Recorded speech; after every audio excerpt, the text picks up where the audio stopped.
Welcome back to the Murdy Creative Co podcast. I'm your host, Colin Murdy, and today's topic is fires and phishing. But first, I want to say thank you to everyone who supported the company so far. If you got a chance, go check us out on the web at murdycreative.co. That's MURDY creative.co, or you can check us out on Facebook and Instagram by searching at murdycreative.co to see the best of our product shots. Follow us, keep up to date with our daily photos, and be the first one to know about new product launches. You can also use the subscribe button at the bottom of our website to be included in all of our new product announcements.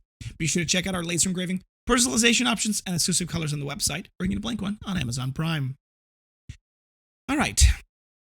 So you may ask yourself, what does fires and phishing have to do with each other? And the answer is absolutely nothing. They just happen to be two unusual and crazy things that happened last week during our setup and our move that I thought might make good podcast topics. And I also don't think that either of them really make a full podcast topic unless I really wanted to kind of go overboard on it, which I could. That's never really been a problem for me. But I figured I'd smush them together into one podcast, and that would be where we're at. So to start with, let's start with a fire. It wasn't technically a fire. I want to start off by saying that, at least as far as we're aware. It was Wednesday. I'm pretty sure it was Wednesday. Yes, it was Wednesday.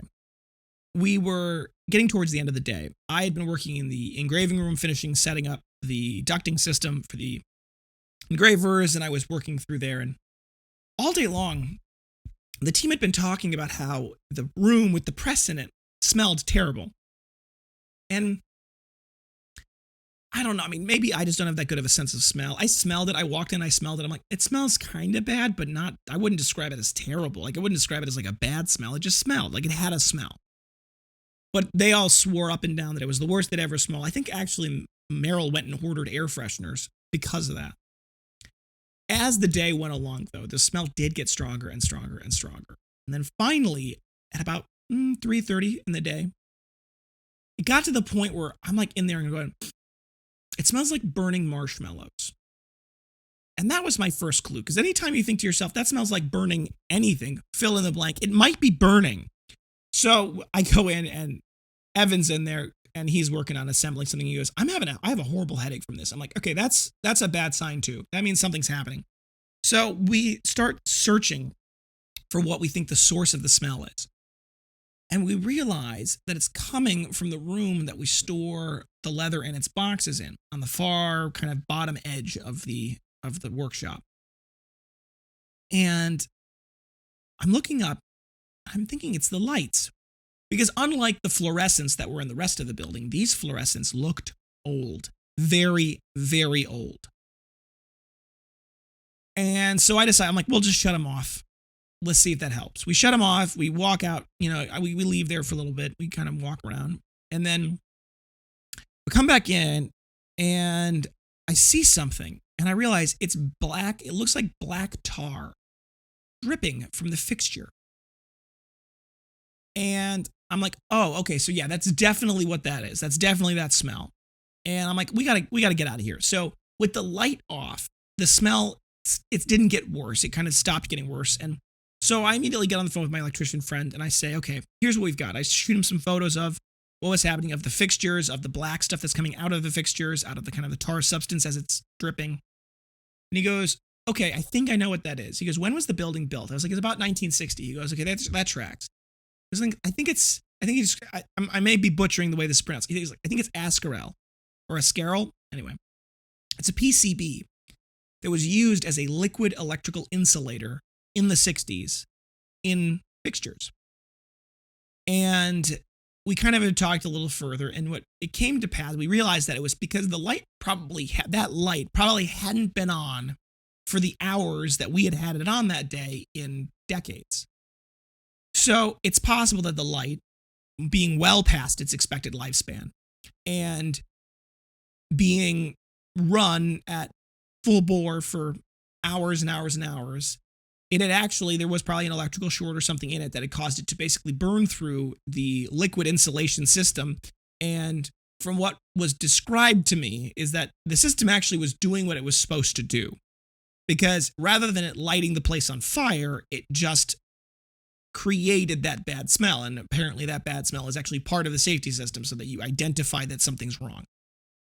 So I said to him, is it dangerous? He goes, yeah, definitely. So I'm like, oh, that's great. So he said, as long as the light switch is off, there shouldn't be a power problem. You shouldn't be continuing to burn down the place. He goes, but the PCB is a known carcinogen. I said, well, are all my people going to get cancer? He goes, not really. He said, it's a known carcinogen after long exposure, and usually, you have to consume it in some way.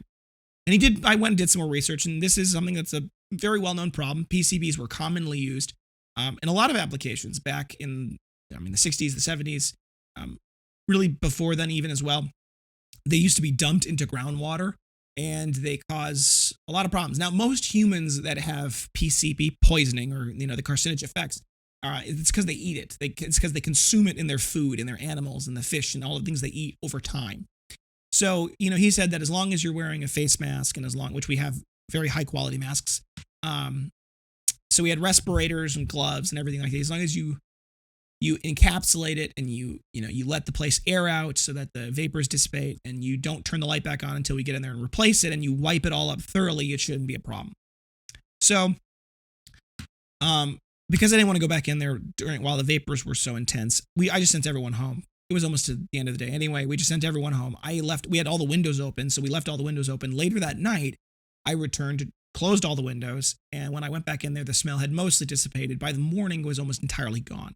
So we put on respirators, gloves, and we properly kind of got rid of everything, all of this, wiped it down, and now we're just waiting for the electrician to be able to come in and replace those fixtures with something that's not going to light the place on fire. So that was Wednesday. Then let's flash forward 2 days to Friday. So Friday, a little known thing is, so Friday I'm supposed to be going camping that afternoon. Like, I'm leaving to go camping at 3. This has been a trip that had been planned for a long time, and Leah, suggested that we get away for a little bit with her family, and so I have a limited amount of time that day, and what ends up happening is I have to meet with the old landlords Friday morning at the old place to walk through, give them their keys back, and kind of do all of the normal things that you do with your landlord at the end of your lease, and then I need to go to the U-Haul in Beaver Dam, pick up a truck, and then go to all of the local appliance stores to pick up the appliances and head back to the workshop. Now, ironically, I'd been pretty much on task for most of the day. Like, I'd been on time, which is rare for me, as anybody who knows me is. It is rare for me to be on time for most of the day. I'd been on time for most of the day. By 1 o'clock, I had already gotten picked up. Everything had gone well with the landlord. They loved it. I'd been able to, other than the fact that I got stung in my head by a yellow jacket when I was at the old place, and so did her son, unfortunately, and so did she, unfortunately. So that gave me a headache all day, but it's not the end of the world, I guess. But beside the point. So it's 1 o'clock. I have the truck. I got lunch. I'm sitting at the appliance store, and I'm working through, getting these appliances. I got to get a refrigerator, and I got to get a couch, and I got to get a toaster oven and a bunch of other things. Like, Hannah had been in charge of putting together a list for me of what everyone had kind of said that they would want for appliances to be able to make stuff. And the list that she had put together was pretty good. It covered most of everything. And I wanted to get the break room finished so that they could bring food and eat it rather than having to go out and buy it every day, which was expensive and probably not very much fun. Although it was a good exposure for everyone to kind of get a sense of what food is in the area. So I get a message from Mel. She calls me on the phone, and I'm speaking with the salesperson at the time, so I kind of ignored it, and I figured, she'll send me a text, because she always does. And then Mel doesn't call me back right away, so I know it's probably not an emergency. And then she calls me back a few minutes later when I'm at a different store picking up a different thing. And she goes, okay, I talked with Meryl about this already. She said I should talk to you about it. I'm like, okay, this is good. She says, we got a message from somebody from Shopify. And that for me was immediately like, oh, that's not good, because there's issues from Shopify that if something happens, Shopify has the capability of like taking us down in a very real way for a while. And so there is a certain level of when Shopify messages you about things, you answer them and you keep an eye on it right away because you don't want it to be a situation. So he goes, you need to see this message. I've sent it to you. I've tagged you in it. It's in your inbox. You take a look at it and tell me what you think, because I don't know how to respond to it, but it looks like our account is frozen. Now, I'm at an appliance store right now, and I don't have my computer on me. I don't really have a lot of good ways to see, I guess, what she's talking about. I don't have a good way to fix it. And that's a problem, because if she's right, she reads it to me And I'm like, ooh. So I'm going to read it to you guys and see what you guys can, see what you guys think of this. Let's pull it up. I marked it as spam in my system. So here it goes. Okay, never mind. Maybe I can't get access to it. I marked it as spam in our system specifically once we discovered it was spam, so that I could make sure to not have anyone like reach out to it because there's links in it. Oh, here it is. This is, quote, John from Shopify. And it looks pretty official. Like, it's got the logo and everything, and the way that it's kind of formatted follows the way that Shopify formats their stuff. And it says, we have received concerning reports about your Shopify store about unfulfilled orders after payment. Reports stated that various attempts to contact you have yielded no positive results. This is to notify you that your Shopify that Shopify does not support any form of fraudulent e-commerce practices, and we hold the right to terminate your account upon discovering any practices that violate our terms and policies, as clearly stated during the sign-up process. To continue using the Shopify services, you need to perform the following verifications. You need to submit proof of business ownership, proof of delivery of any of your products not older than 2 months, and identify an identity verification. And then there's a link. And then it says your payouts have been placed on hold until all requested documentation have been submitted. This does not stop your customers from checking out Shopify team. So Mel read that to me over the phone. I couldn't see it. I couldn't hear it. Mel read that to me, and I'm like, this is bad. This is very bad. So I'm like, okay, I've got to get back. And remember, I have to leave at 3. And at this point now, it was probably 2:30. And I got it was more like 150, 160s, or not 160, 2 o'clock. So I had to go drive the truck back to the workshop with the stuff I've got, drop it off, go back to the place to drop the truck off, pick up my car, and go back home. And by that point, I was going to be getting home by 3:10. And I'm like, okay, well, this has got to be resolved before I go out. So here's what's going to happen. I'm going to go do that. So I end up getting back to my house after doing all of this. And I'm looking at this email and I'm freaking out. I'm sitting there thinking to myself, okay, I got to go look this stuff up, whenever I got this stuff and everything like this. And then suddenly, out of curiosity, I'm like, let's just take a look at this. And there was something about it that struck me as, what struck me about it was this. I don't think could have happened. I don't think it could have happened the way it was supposed to, I guess. Because I was like, there shouldn't be any situation where customers aren't able to get a hold of us. Because even during the move, we'd had Mel doing customer service every day, right? So it wasn't like that emails had gone unanswered for a long period of time. Because I originally thought maybe it's because someone tried to contact us during the move and they weren't able to get a hold of us. And I'm like, we haven't shipped out any orders, but that's not, people knew about this. We publicized the move and we're not outside of our lead time according to our website, right? We're still on top of our lead time. So I'm like, okay, this is strange. And then as I was thinking about it, I'm like, well, maybe they sent an email to sales@murdycreative.com, which is a domain we have, but an email we haven't set up yet. And that's something we're going to be setting up shortly because that is something that people don't fully understand. But so I decided to investigate the email a little further. I didn't click on any links because this isn't my first time doing this. Anytime you see something that says virus free with www.avast.com, my first thought is why would it say that? Because if it says virus free, that's designed to make you feel better about this. And so I looked at the email. And the email was from john.langerfeld@greenville.edu. And I'm like, that's not Shopify.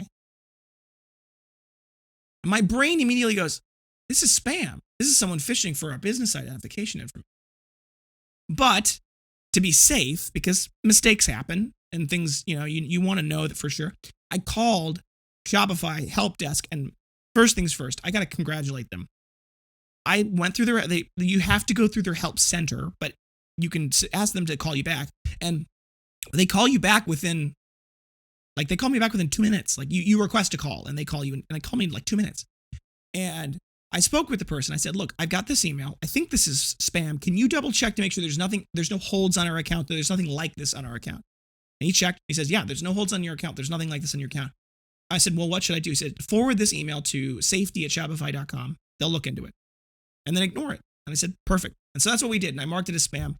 And I told the team, and everyone, I think, breathed a very heavy sigh of relief when I told them that was what was happening. And then I went on my camping trip. So all in all, there was a lot of little things like that last week that derailed us, that put us in a mindset of, oh no, this is not good. That it was just because we were in chaos already that didn't help. But we're working through these things, and it's never boring. Let's just put it that way. Anyway, I'm hoping things calm down. I'm hoping we can get things straightened out. I've got a lot more that's happening shortly, but we'll get there. We will. All right, folks, thanks for tuning in today. Be sure to check back in next Tuesday for our next topic, and don't forget to check that subscribe button as well as the notification bell to get notified whenever we launch new podcast episodes. If you have any questions or concerns about your leather binder, journal, folio, or accessory, please feel free to contact us on the main page of our website at murdycreative.co, or you can contact us via Instagram and Facebook. You can text, email, call, direct message, all the usuals. We'll do our best to get back to you as soon as possible, but we do appreciate your patience. If you'd like to give us a phone call, it's 414-434-9001. You can call or text that number Monday through Friday, 9 a.m. to 5 p.m., and that's 414-434-9001. If you can't get a hold of us, either because it's out of office hours or because we are on the phone with somebody else, feel free to leave us a voicemail. We will do our best to answer those as soon as we can. If you have any, if you think we deserve it, a good review can go a long way to help us grow our new community, both a review on the podcast, on whatever app you're listening on, or on YouTube, if you want to leave us a nice comment below. But also, if you want to leave us a review on the product, go check that out on murdycreative.co/reviews. You can read all of our amazing 5-star reviews. They're wonderful. We love them. They mean the world to us. But then you can also leave us a review by clicking Leave Us a Good Review. There's a button there. That'll take you to facebook.com/murdycreative.co/reviews. It says, do you recommend the Murdy Creative Co company? You click yes, and then you can leave your amazing review. Like I said, we love them. We read all of them. They make our day. There's another button there that says, leave us a bad review. Or it says, get in contact with us directly. If you want to leave us a bad review, please, please, please give us an opportunity to make it right. It is important to me personally that everyone has a good experience with the company, and we will do anything we can up to and including refunding, recrafting. We will take care of you. So please, before you leave us a bad review, give us an opportunity to make it right. We will. Word of mouth is the best form of advertising. Always has been, always will be. If you want to share the company with your friends and family, go check out the link at the bottom left-hand corner of our website. It's a rewards tab. You sign in, you log in, you get 5% back on any purchase you make as in-store credit, but then also there's a shareable link there. When you share that with your friends and family, they get $5 off their first purchase, and you get $5 back as in-store credit. So it's a great way to share the company, and it helps you and helps us. If you have any podcast topics you want to hear more about, send them my way. I am always happy to talk about just about anything. So give me a request. Let me know what you want to know more about, and I'll be happy to help. If you're looking for multiple binders for gifts, giveaways, menus, really any reason, you can ask about our bulk discounts. It's actually not just on our binders, it's on everything, and it's based only on the total cart quantity, so you can mix and match all of our products to your heart's desire, get as many as you want, throw them in your cart. The bulk discount will automatically be applied, and that starts at a minimum order quantity of 5. Whatever quantity you want to get, you throw that in your cart, it'll apply the best discount. However, if you're not exactly sure what quantity you want, and instead you have a specific price point that you're actually after, and you could buy in larger quantities, feel free to reach out to us, sales, S-A-L-E-S, at murdycreative.co. We'll be happy to talk through the discount program with you and figure out if we can work on finding that appropriate discount for your needs and for your quantity. We can help you out there. If you're looking for custom engraved items, we have no minimum order quantities and no setup fees. It's a simple flat fee, normally $15, and that's that's per item. So you can get one or you can get a whole bunch. If you're going to get a whole bunch, the discount actually applies to that $15 fee as well. So it can actually go down quite a bit. So check it out. If you want to get something like that and you want to get something custom made, send us an email, sales, S-A-L-E-S, at murdycreative.co. Include the image, include the product you're looking for, and any details you can provide, including lead time and deadline if you've got one. That always helps us kind of make it process. We'll create a free mock-up for you as well as a custom order link, and you can place your order via our website that way. Thank you guys so much for tuning in. Have a great day, and goodbye.